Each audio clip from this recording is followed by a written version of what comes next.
பொதுவாகவே ஆணாக இருந்தாலும் பெண்ணாக இருந்தாலும் உங்களுடைய பிறந்த தேதி 8 அப்படிங்கிற அமைப்பில் வந்ததுன்னு வைங்களே, அதாவது நீங்கள் 8ஆம் தேதி பிறந்திருந்தாலும் சரி, அல்லது 17ஆம் தேதி பிறந்திருந்தாலும் சரி, அல்லது 26ஆம் தேதி பிறந்திருந்தாலும் சரி, உங்களுடைய பிறப்பு எண் அப்படிங்கிறது 8. பொதுவாகவே 8ஆம் தேதியில் பிறந்த அனைவருக்குமே வாழ்க்கையில் தட்டு தடுமாறி அதற்கப்புறம் வெற்றி என்ற விஷயத்தை தொட்டு பார்க்கக்கூடிய பாக்கியம் அதிகமாக இருக்கிறதாக நமக்கு எண் சாஸ்திரம் சொல்லி வச்சிருக்குது.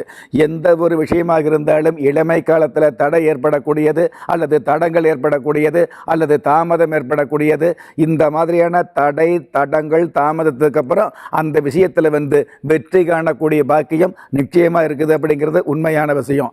எந்த ஒரு காரியமாக இருந்தாலும் இள வயதில் இந்த மாதிரியான தடைகள் இருந்தால் கூட உங்களுடைய 27 வயசுக்கு மேலே வரும் பொழுது இந்த காரியங்களில் தடையில்லாத வெற்றியை, அதாவது நட்டமில்லாத நன்மைகளை, திட்டமிடாத காரியத்தில் கூட நட்டமில்லாத நன்மைகளை சந்திக்கக்கூடிய பாக்கியத்தை உண்மையாக கொடுக்கக்கூடிய அமைப்பு இந்த 8ஆம் எண்ணுக்கு உண்டான மிகப்பெரிய சிறப்பாகவே இருந்துட்டு இருக்குது.